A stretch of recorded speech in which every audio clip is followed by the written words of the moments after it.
Alors bonjour, je suis Sabine Monnier, je dirige le master actuellement Création et développement des entreprises patrimoniales. Et ce qui est important, c'est que l'année prochaine, le master va changer, il va évoluer. Donc il y aura d'abord de l'entrepreneuriat et ensuite du management des entreprises patrimoniales. Le grand moment de notre changement, c'est en fait l'idée que parmi les objectifs, jusqu'à présent les étudiants créer leur entreprise, la développer. C'était des entrepreneurs, souvent d'entreprises familiales. Et depuis 4 ans, on a beaucoup d'étudiants qui sont en fait déjà dans des logiques de création d'entreprise et pour lesquels l'apprentissage n'était pas tout à fait adapté. Et donc nous avons fait évoluer le master pour qu'il y ait d'une part des étudiants qui sont en apprentissage dans une entreprise, salariés, et qui suivent la formation, mais il y aura aussi un parcours spécifique pour les étudiants entrepreneurs. L'objectif du master maintenant, c'est de véritablement permettre à des étudiants de prendre en main une entreprise à la sortie du master.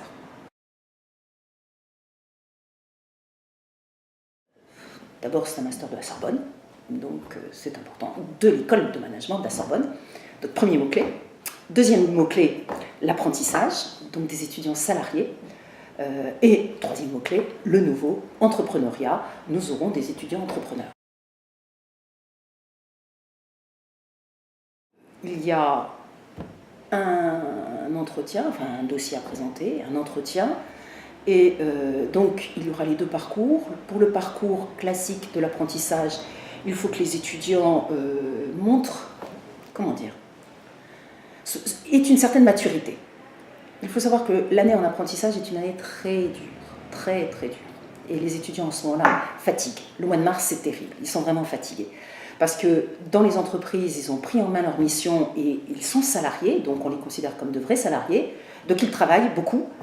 Et quand ils viennent à l'université, les 2 derniers jours, ce ne sont pas des vacances, c'est que là, ils sont en master et nous leur demandons d'accomplir le travail d'un étudiant de master classique avec les exigences de qualité d'un master classique. Donc c'est énorme. Donc il faut que ces étudiants soient solides, qu'ils soient bien lucides, qu'ils quittent complètement le monde estudiantin pour devenir des salariés. Et cette maturité-là signifie que lorsqu'on recrute les étudiants, l'idée qu'on a une mention n'est pas l'élément déterminant. En revanche, un étudiant qui me dit « j'ai été salarié et j'ai suivi tout mon parcours en étant salarié, alors bon, j'ai pas la mention bien ni la mention très bien », je préfère. Je préfère parce que ça veut dire qu'il est capable de s'organiser. Et il y a vraiment une dimension d'organisation qui est essentielle.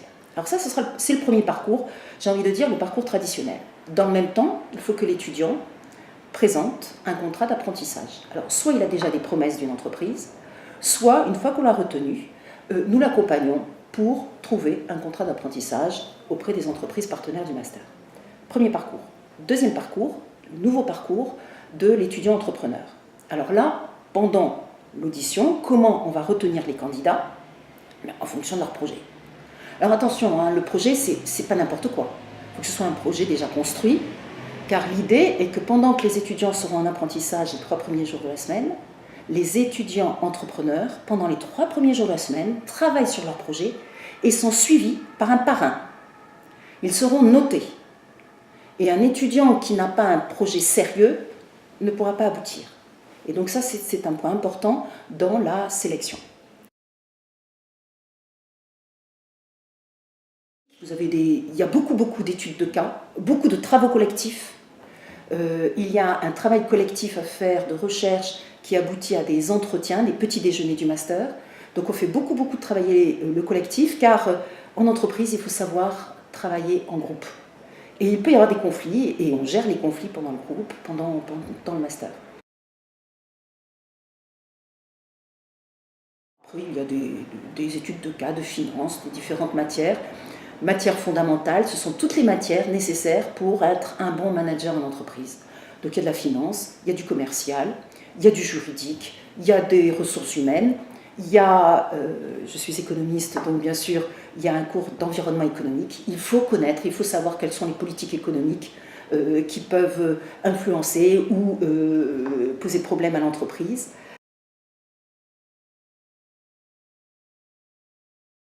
Nous avons un voyage d'études chaque année à Bruxelles, parce qu'il faut connaître les décideurs de Bruxelles. Nous serons aux journées du master, bien sûr, nous serons ravis de vous donner les renseignements qu'il faut. Il y aura des étudiants qui ont accepté quand même de venir pour accueillir les candidats à ce master et pour leur raconter comment on souffre. Non, ils ont l'air heureux quand même, hein, je vous rassure.